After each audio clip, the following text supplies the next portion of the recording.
Buenos días para todos. Sean bienvenidos a Literatura para Todos. Mi nombre es Juan Fernando Aguilar Cárdenas, soy un escritor originario de Cali, Colombia, y el día de hoy hablaremos sobre Memorias de Adriano, una gran novela escrita por aún una más grande escritora belgo-francesa, Margaret Yourcenar, autora de obras como el Opus Nigrum, el Denario del Sueño, Alexis o el Tratado del Inútil Combate, y una larga lista de ensayos extraordinarios entre los que personalmente destaco Mishima o La visión del vacío. Fue la primera mujer en hacer parte de los inmortales, los guardianes de la lengua francesa. Con un tono poético, siempre firme, y anclado hacia Grecia, la cual consideraba su patria espiritual, Margaret Yourcenar se yerga al día de hoy como una de las más grandes escritoras de todos los tiempos.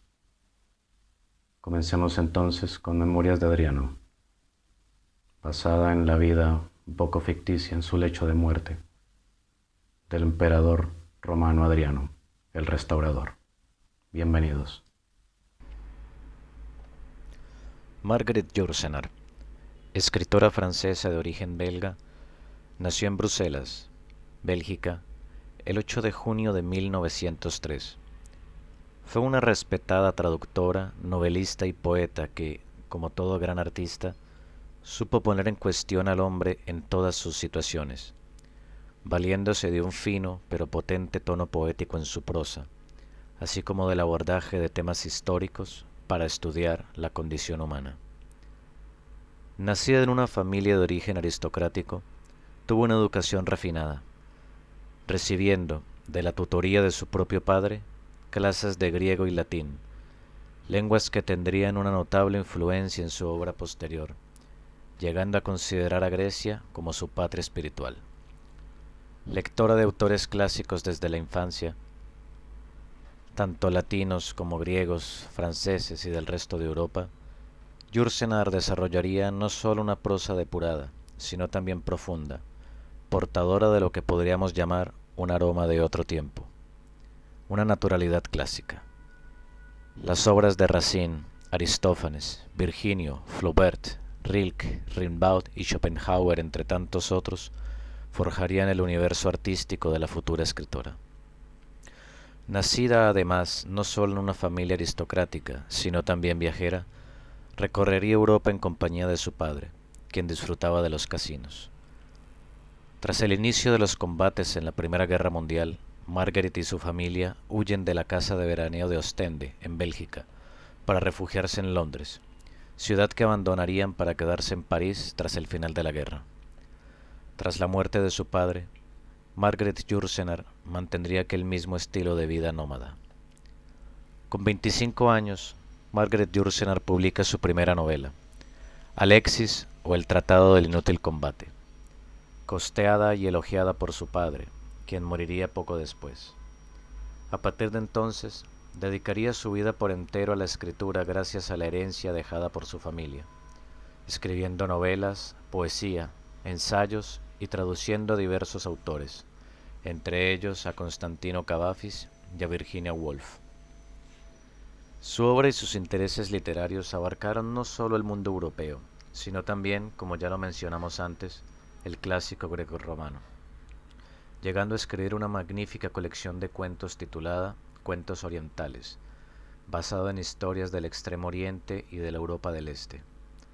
A su vez, fascinada por la vida, la muerte y la obra del escritor japonés Yukio Mishima, escribiría un soberbio ensayo titulado Mishima o la visión del vacío. Cerca del final de su vida, fue la primera mujer en llegar a ser miembro de los Inmortales, como se les llama a los miembros de la Academia Francesa, cuidadores y perfeccionadores del idioma. Para entonces, la obra de Yourcenar era respetada y admirada alrededor del mundo, exhibiendo amplios conocimientos no solo de literatura, sino también de historia, pintura, escultura y filosofía, entre otras disciplinas que harían que se la considerase como una erudita. Para Yourcenar, el primer deber de un escritor es el de ser atento, de practicar una atención profunda a sí mismo, a lo que realmente siente, así como una inmensa atención al universo que lo envuelve. Para que un escritor diga realmente lo que quiere decir, debe prestarle atención no solo a lo que existe, sino a lo que aún no existe o a lo que nunca existirá. Estar siempre atento a lo que se esconde detrás de cada cosa. Asimismo, y como la escritora siempre lo hizo, Yourcenar consideraba que un escritor debe ser profundamente sí mismo, siendo capaz también de olvidarse de sí al momento de escribir, sin que esta doble exigencia sea contradictoria, sino complementaria, aunada a la premisa de que el escritor debe vivir mientras escribe. Debe ser capaz de imprimirle un pulso vital a su obra. En oposición al mito de que un artista debe recluirse del todo para crear, Yourcenar dirá que una obra solo será realmente valiosa mientras el artista sea capaz de vivir, de estar en el mundo, el universo, interno y externo, del cual beben tanto el artista como la obra de arte, o en este caso preciso, el escritor y la escritura. La obra de la que hablaremos hoy es, acaso, su novela más famosa, Memorias de Adriano, publicada en 1951, ejemplo notable de la fascinación de Yourcenar por el mundo clásico y por la historia, encarnada, en este caso, en la figura del emperador romano Adriano, el Restaurador, considerado como uno de los 5 emperadores buenos de la dinastía Antonino Pía. Escrita a modo de carta, Adriano habla en primera persona desde su lecho de muerte, dirigiéndose a Marco Aurelio, quien sería su sucesor. Yourcenar, con la fineza psicológica y prosística de todo gran escritor, decide iniciar con el epígrafe de un poema escrito por el propio Adriano, sentando así el tono reflexivo, vital, pero también fúnebre, de un hombre que va a morir y que estudia con sus últimos alientos todo lo que ha sido su vida. El poema del emperador dice así en el original latín: Animula, vagula, blandula, hospes comesque corporis, quae nunc abivis in loca, palidula rigida nudula, nec ut soles davis iocos, que traduce así, según la pluma de Julio Cortázar: mínima alma mía, tierna y flotante, huésped y compañera de mi cuerpo, descenderás a esos parajes pálidos, rígidos y desnudos, donde habrás de renunciar a los juegos de antaño. Esta es la historia de un hombre desnudo. No importa que sea un emperador de Roma, no importa que haya sido el dueño del mundo, tampoco importan que tanto se parezcan el Adriano real con el Adriano cuya voz nació desde la pluma de Margaret Yourcenar. Adriano, como después lo sería Marco Aurelio, fue un filósofo entrenado en el pensamiento y en la praxis griegas, un filoheleno que nunca dividió la filosofía del cuidado ni de las alegrías del cuerpo.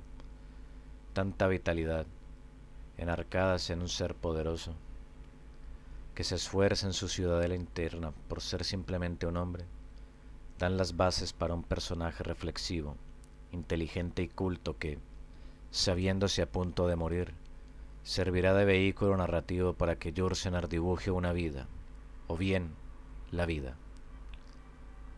La novela nos presenta la infancia y la educación de Adriano, versado en el pensamiento y en la educación griegas, llegando a considerar a Grecia como su verdadera patria. Yourcenar nos muestra a un joven Adriano formándose como hombre en ejercicios viriles como la caza y el manejo del caballo, mas nos muestra también que los detalles biográficos no son nunca determinantes, pues, como lo afirma Adriano, nada es más lento que el verdadero nacimiento de un hombre.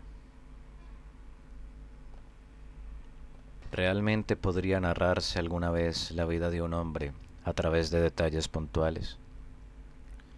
Yourcenar se aleja de la pretensión geográfica para ofrecer un fresco poblado de disertaciones, precisiones históricas y apreciaciones estéticas sobre la vida, la naturaleza, la virilidad y el arte. Así, Adriano nos dice: la ficción oficial quiere que un emperador romano nazca en Roma, pero nació en Itálica, Más tarde habría de superponer muchas otras regiones del mundo a aquel pequeño país pedregoso. La ficción tiene su lado bueno, prueba que las decisiones del espíritu y la voluntad priman sobre las circunstancias. El verdadero lugar del nacimiento es aquel donde por primera vez nos miramos con una mirada inteligente. Mis primeras patrias fueron los libros. Vemos a un hombre que, refugiado en su espíritu y en sus contemplaciones, se desenvuelve con admirable soltura en los ejercicios militares, los diálogos políticos y las mareas traidoras de conspiradores que pretendieron arruinarlo o matarlo. Ha aceptado sus obligaciones, primero como militar, después como emperador, sin nunca descuidar su alma, como la habrían querido los griegos.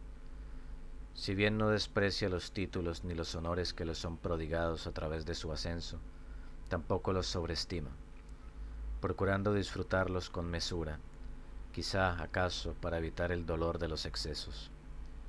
Afirma que toda dicha es una obra maestra, que cualquier error puede falsearla, cualquier vacilación, pesadez o tontería son capaces de envilecerla. La felicidad de una vida es un tema aledaño a esta obra, mas Yourcenar la deja como una posibilidad flotante, algo que deberá quedar en una intemperie simbólica, pues los recuerdos, como bien sabemos, pueden ser engañosos, imbuidos de diversos afectos capaces de alterar la velocidad de lo que alguna vez, quizá no hace tanto, pudo haber sido un hecho. Es por ello que Memorias de Adriano constituye un ir y venir desde el lecho de enfermo del emperador hasta los días en los que su cuerpo era capaz de todo.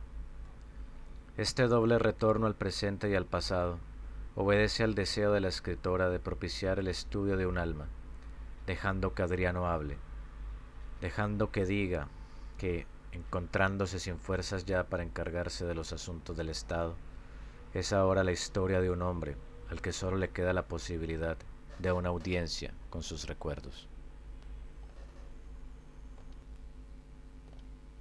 Yourcenar muestra esta vitalidad reflexiva no solo en la memoria de los ya mencionados ejercicios y campañas militares, sino en los continuos viajes de Adriano a través de todo el imperio, viajes que no se limitan solamente al cuidado de las provincias o al manejo de las continuas rebeliones germánicas o judías, sino a un genuino interés por saber de las diferencias culturales que contiene Roma, tanto sus secretos como sus religiones, sus dioses y sus rituales, dejando en primer lugar y por sobre todo la imagen de Grecia.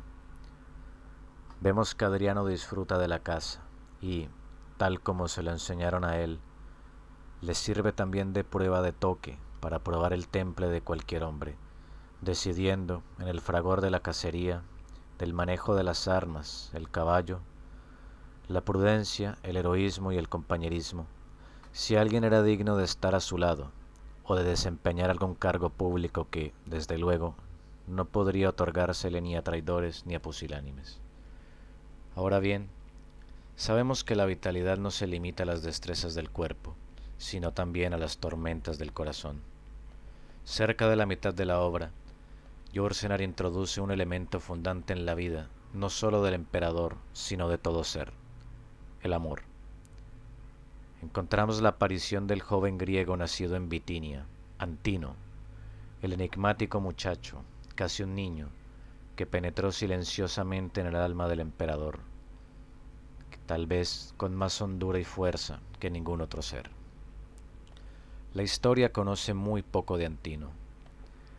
Permanece como un enigma, un joven de belleza excepcional retratado en grabados y esculturas de mármol, un niño que, al morir, fue inmortalizado por Adriano al convertirlo en un dios y al fundar la ciudad de Antinoe en su honor. Yourcenar se valió de esta imagen misteriosa y potente para crear el pulso del amor en la narración y en el alma de Adriano. El emperador moribundo es muy claro al afirmar: yo era Dios sencillamente porque era hombre, separándose así de la divinidad de su título, que arruinó a tantos otros antes que él. Adriano no niega ni se avergüenza de su pasión hacia Antino, de la admiración hacia su cuerpo, hacia su gracia juvenil, ni del aroma griego que el emperador refinaría al llevarse al muchacho tanto al Palacio Imperial de Roma como a todos sus viajes, encargándose también de su educación. Yourcenar no limita esta pasión a la ternura, tampoco al deseo. La escritora sabe que las pasiones tienden a continentes más sórdidos y violentos. Así, vemos que Adriano, en franco desconocimiento de sí mismo, golpea a Antino sin razón, para después disculparse, o que se ha enamorado de la tristeza del muchacho griego, sin poder comprenderla, sin evitar que le asuste, sin evitar, desde luego, amarla. La historia no sabe realmente nada de Antino, pero Margaret Yourcenar condensó su imagen en la sencilla y compleja forma del amor. De esta manera, Adriano nos habla no solo de Antino, sino de todos los que alguna vez lo amaron. Algunos me amaron, dándome mucho más de lo que yo tenía derecho a exigir y aún a esperar de ellos.